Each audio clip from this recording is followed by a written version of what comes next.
Olá, pessoal, tudo bom? Hoje eu gostaria de conversar com vocês sobre o benefício de aposentadoria por invalidez e as mudanças agora com a reforma da Previdência. Vamos lá? Vou abrir aqui um slide, tá?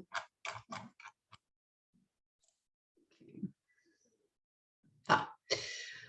O benefício de aposentadoria por invalidez ou aposentadoria por incapacidade permanente está prevista no artigo 42 da Lei de Benefícios, tá? Então, lá, nesse artigo, nós encontramos os requisitos para concessão desse benefício, tá?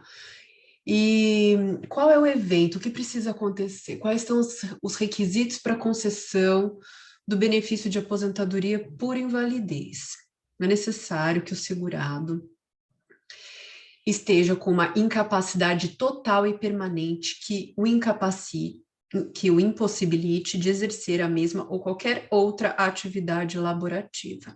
A incapacidade, ela deve ser permanente e ela é comprovada através da perícia médica feita pelo médico da Previdência Social ou, no caso, de processo judicial, quando o segurado requer o seu benefício perante a justiça, é realizado através do perito de confiança do juízo. Então, é imprescindível que o segurado esteja total e permanentemente incapacitado, ou seja, a incapacidade dele é permanente, ele não conseguirá novamente exercer o seu labor. Tá? Além disso, a doença ou lesão, ela não pode ser pré-existentes, né? A lesão ou doença pré-existente são aquelas que já acometiam o segurado antes de ingressar no regime de previdência social. Então, uma pessoa que já era incapaz, porque tinha alguma doença ou alguma incapacidade, não pode ingressar no regime de previdência social para depois pleitear a concessão do benefício de pensão, quer dizer, de aposentadoria por invalidez, tá? Mas, quando a incapacidade surge em decorrência da progressão ou do agravamento de alguma doença, aí sim a possibilidade de concessão do benefício de aposentadoria por invalidez. Por exemplo, uma pessoa que está acometida de, por exemplo, HIV, e ela tem sim a sua capacidade laboral preservada, ingressou no regime de previdência social, contribuiu, né, por um período, mas no futuro há um agravamento dessa doença, e aí sim a pessoa se torna incapaz permanentemente. Então, nessa hipótese, sim, há possibilidade de concessão da aposentadoria por invalidez, tá? Além da incapacidade ser total e permanente, há necessidade da comprovação da qualidade de segurado, tá? Para o recebimento do benefício previdenciário, é necessário que esse segurado ele esteja vinculado ao regime geral de previdência social. E para ele se filiar à previdência social, basta ele possuir um contrato de trabalho registrado em CTPS, por exemplo, no caso do empregado, ou então ele vai e realiza mesmo a sua inscrição perante a Previdência Social, no caso do contribuinte individual ou facultativo. Tá? Então, nesses casos, ele se filiou e aí ele começa a contribuir para a Previdência Social. Tá? Então, ele está afiliado à Previdência Social. O período de graça, né? Então, para ele manter a qualidade de segurado, ele precisa estar contribuindo com a Previdência Social ou estar recebendo o benefício previdenciário. No caso dele cessar as suas contribuições, ou ele é mandado embora do emprego, né, a rescisão do contrato de trabalho, ou então ele realmente para de contribuir para a Previdência Social, por exemplo, no caso do contribuinte individual, ele tem um período em que ainda ele continua segurado da Previdência Social. Esse período, normalmente, é um período de 12 meses. E, então, a regra geral é de que o segurado mantenha essa qualidade enquanto estiver contribuindo para o regime geral da Previdência Social, tá? A lei estabelece hipóteses de manutenção da qualidade de segurado se o segurado, mesmo sem o recolhimento das contribuições previdenciárias, que é o caso do período de graça. E as regras a respeito da qualidade segurada e desse período de graça está prevista no artigo 15 da Lei de Benefícios. Tá? Lá naquele artigo 15, existem as seguintes regras a respeito da manutenção da qualidade segurada e da perda da qualidade segurado, tá? Então, mantém a qualidade segurado sem limite de prazo para quem está em gozo de benefício, exceto auxílio acidente, né? Que foi introduzido agora essa regra foi introduzida agora pela Lei 13.846 de 2019.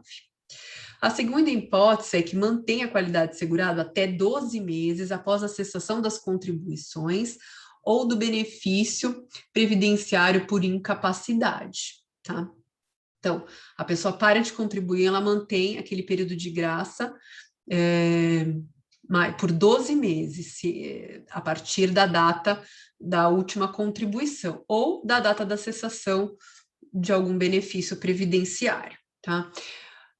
A terceira hipótese mantém a qualidade segurada até 12 meses após cessar a segregação.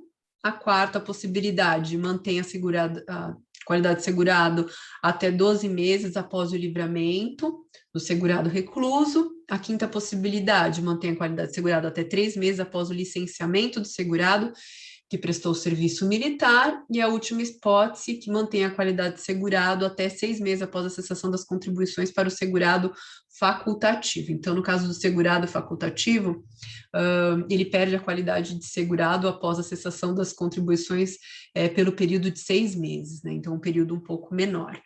O período de graça do segurado facultativo é menor do que os outros segurados. E também, no artigo 15, nós temos a previsão de algumas hipóteses de prorrogação do período de graça. Ao invés de ser mantida a qualidade de segurado por apenas 12 meses, ele é prorrogado esse período de graça por 24 meses. A primeira hipótese, então, será prorrogado até 24 meses para o segurado que deixar de contribuir para a Previdência Social, mas já tiver pago mais de 120 contribuições mensais sem interrupção que acarrete a perda da qualidade de segurado. Então, se ele contribuiu por mais de 120 contribuições sem interrupção, sem que ele tenha perdido a qualidade de segurado, há a possibilidade, então, de se prorrogar por mais 12 meses. Então, ele vai ficar mantendo a sua qualidade de segurado por 24 meses.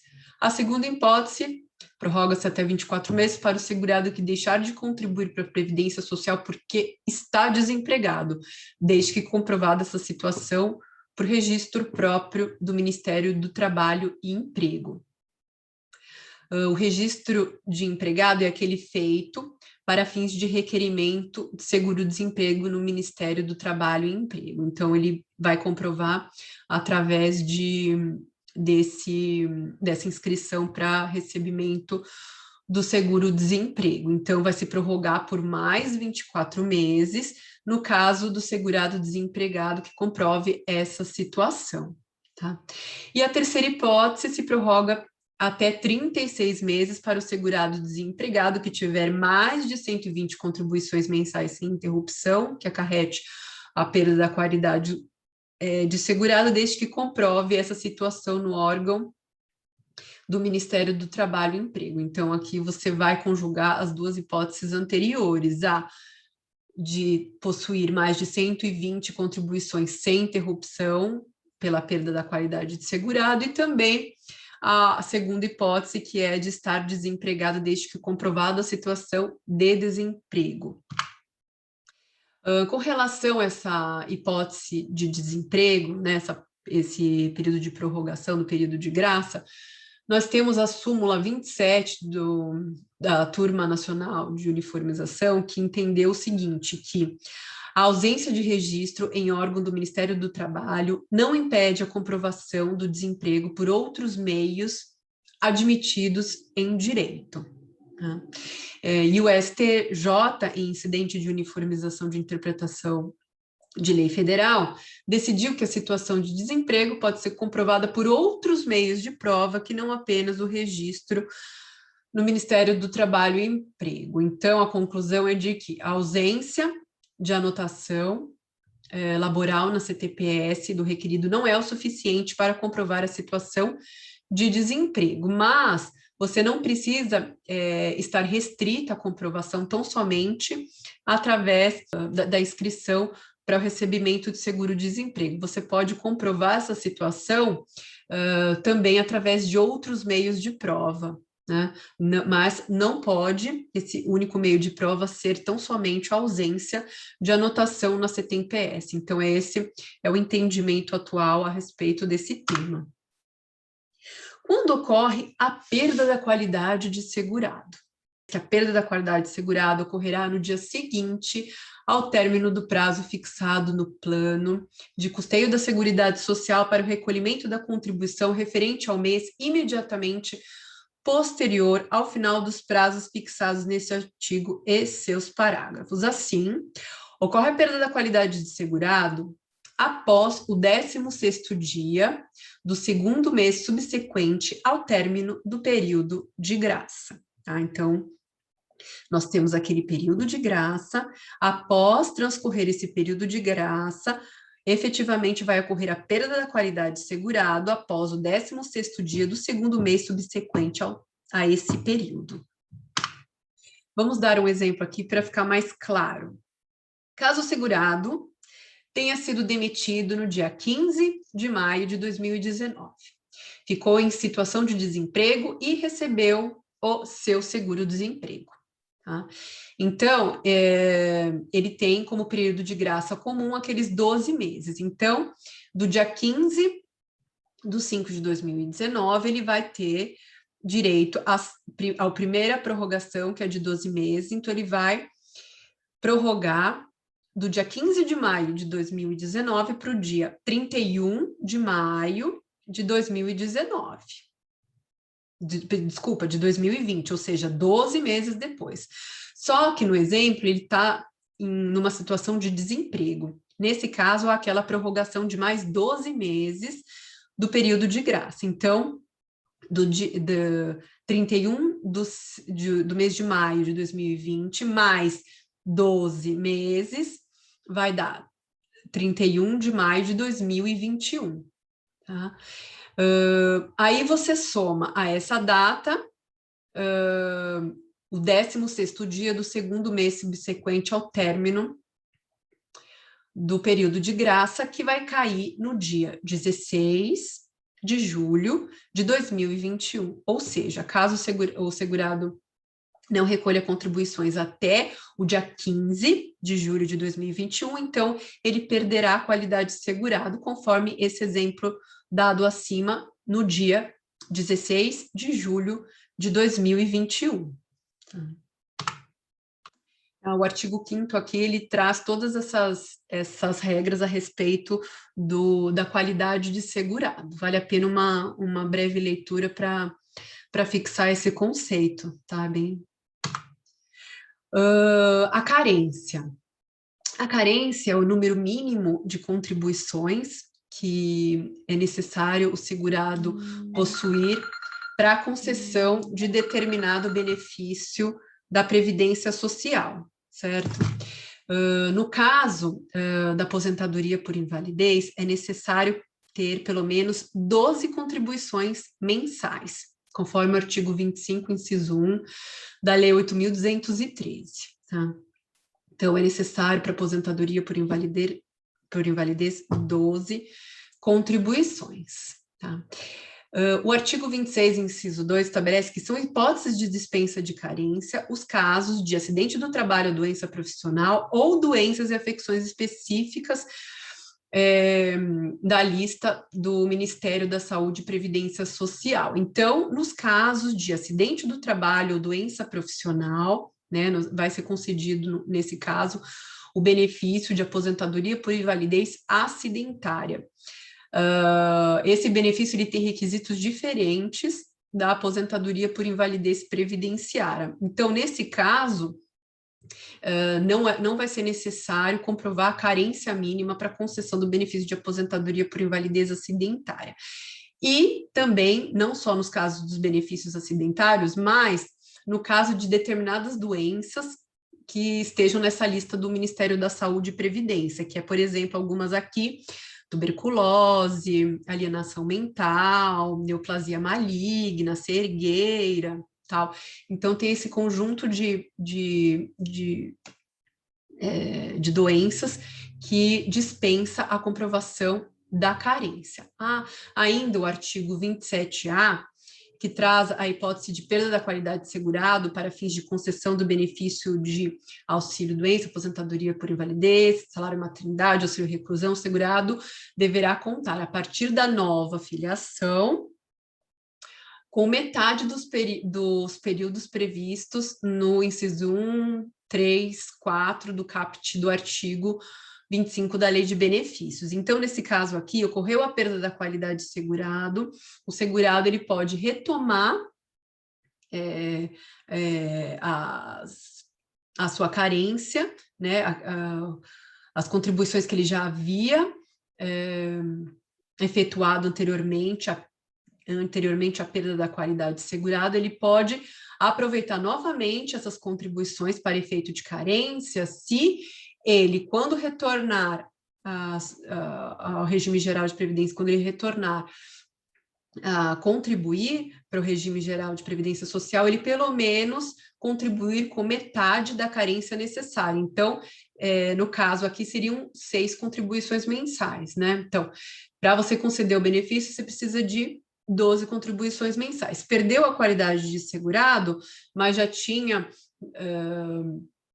por exemplo, essas 12 contribuições mensais. Para ele poder aproveitar essas 12 contribuições mensais, ele precisa retomar o recolhimento, ele precisa voltar a contribuir para a Previdência Social por pelo menos 6 contribuições previdenciárias. Aí ele pode realmente utilizar essas contribuições realizadas anteriormente, pode ser aproveitada para efeito de carência para concessão do benefício de aposentadoria por invalidez. O termo inicial, a data de início, a partir de quando será pago o benefício de aposentadoria por invalidez? Para o segurado que está em gozo de auxílio-doença, o benefício de aposentadoria por invalidez, ele é devido a partir de imediato ao da cessação do auxílio-doença, porque a hipótese muito comum, essa hipótese em que o segurado, antes de se aposentar por invalidez, ele está recebendo um benefício de auxílio-doença, que é aquele benefício em que o segurado ele precisa estar incapacitado temporariamente, né, para ele estar recebendo esse benefício de auxílio-doença. Então, só que num determinado momento é verificado que realmente essa incapacidade se tornou permanente. Então, esse benefício de auxílio-doença ele vai ser convertido em aposentadoria por invalidez. Então, essa aposentadoria por invalidez vai ser paga desde o dia da cessação desse auxílio-doença. Para o segurado empregado, a data de início do benefício ela será a partir do 16º dia do afastamento da atividade, porque os primeiros 15 dias são pagos pelo empregador.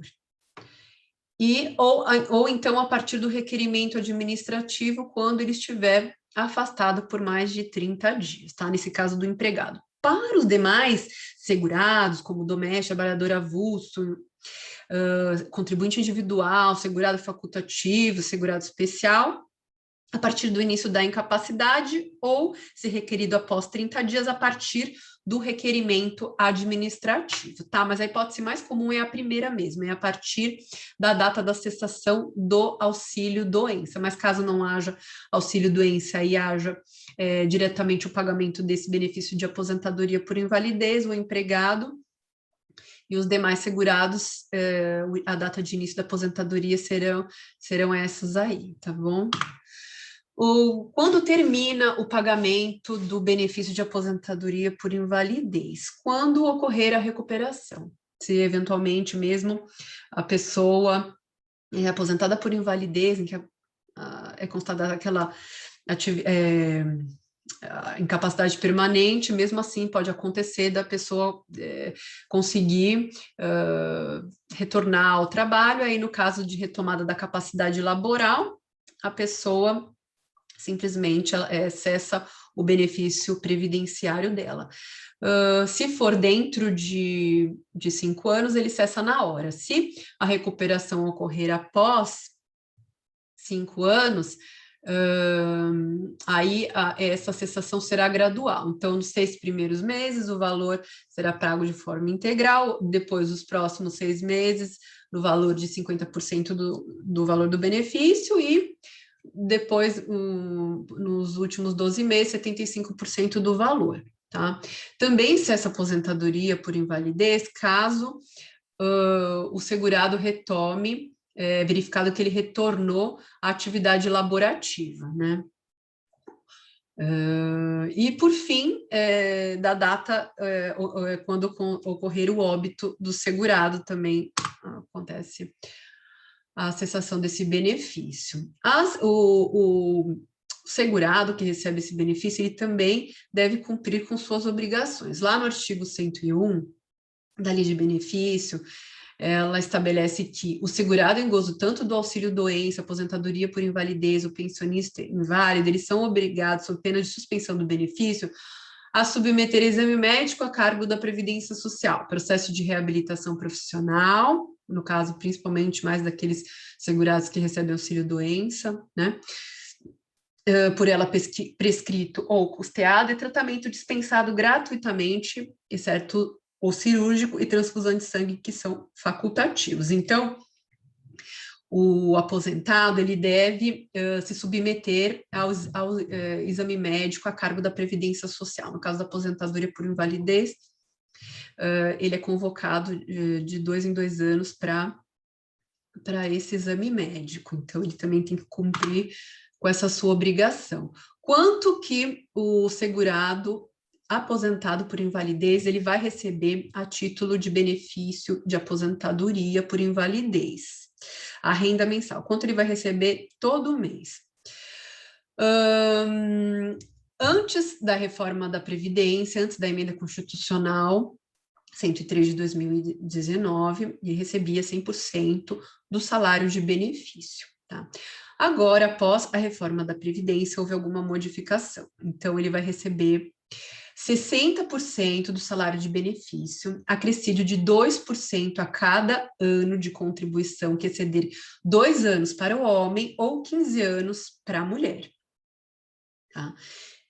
Então, houve uma considerável diminuição no valor da renda mensal do segurado que se aposentar por invalidez após a emenda constitucional 103. Então, ele vai receber 60% do salário de benefício, mais 2% a cada ano que exceder 20 anos se homem, 15 anos mulher.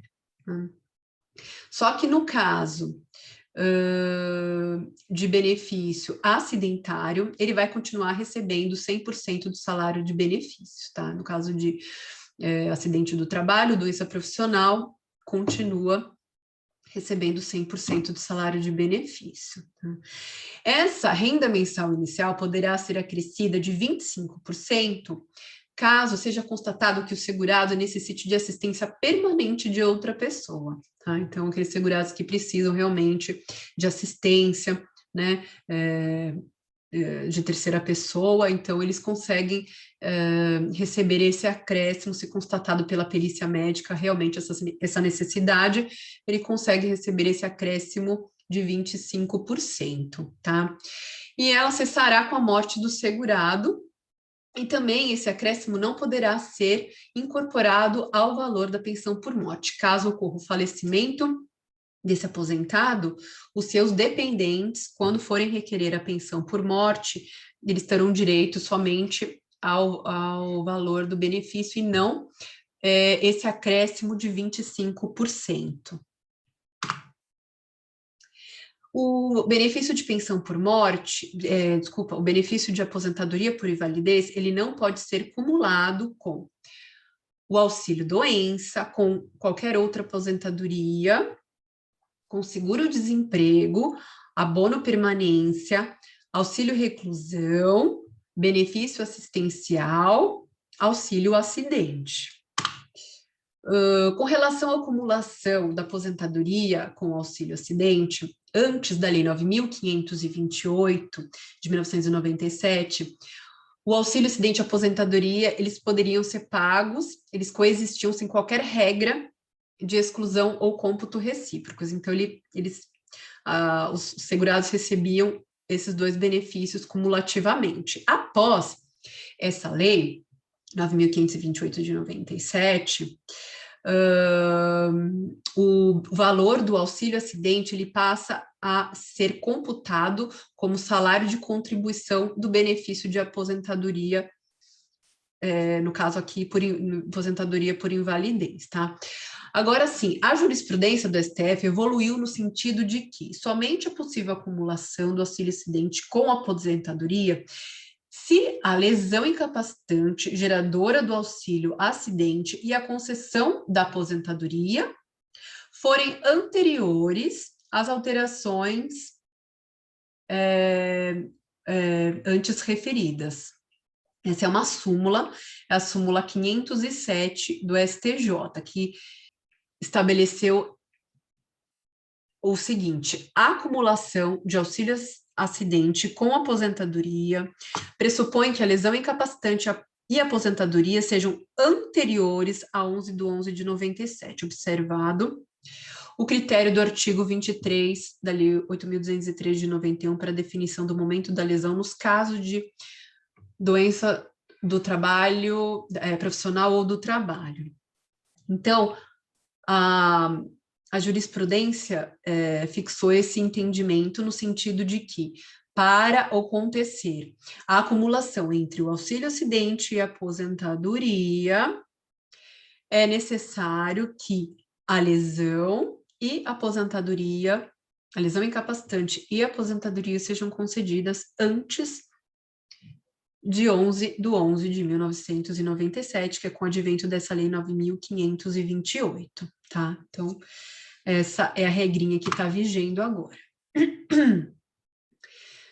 Aí nós temos aquela modalidade de aposentadoria por invalidez decorrente de acidente do trabalho, tá? Os benefícios acidentários, eles são devidos somente para o segurado. Desculpe, segurado empregado, inclusive o doméstico, o avulso e o segurado especial. Então, somente esses segurados é que podem ser beneficiados pelos benefícios acidentários. O acidente do trabalho, doença profissional ou do trabalho. Então, deve haver um nexo causal entre o evento lesivo e a prestação de serviço. Esse evento lesivo deve ocorrer durante a prestação do serviço. Então, deve ocorrer um acidente do trabalho ou uma moléstia do trabalho, né, uma doença laboral decorrente durante a prestação de serviço. Então, tem que haver esse nexo causal, sabe? Mesmo uma doença do trabalho, ela deve ser desenvolvida, ela deve existir por conta do exercício daquela atividade laborativa, tá? Ou então o acidente mesmo ocorrido durante a prestação do serviço. A incapacidade, da mesma forma, ela deve ser total e permanente. Nesse benefício, assim, aqui, como nós já tínhamos comentado, não se exige nenhuma carência para a concessão desse benefício, e a renda mensal, né, ela é de 100% do valor do salário de contribuição. Então, ela não vai ter, mesmo após a reforma da Previdência, a incidência daquele coeficiente de 60%, mais 2% a cada 12 contribuições, tá? Então, é isso. Eu espero que vocês tenham gostado. Eu quis dar mesmo uma visão geral, né, a respeito dessa mudança agora após a reforma da Previdência. Espero que tenham gostado. Até mais.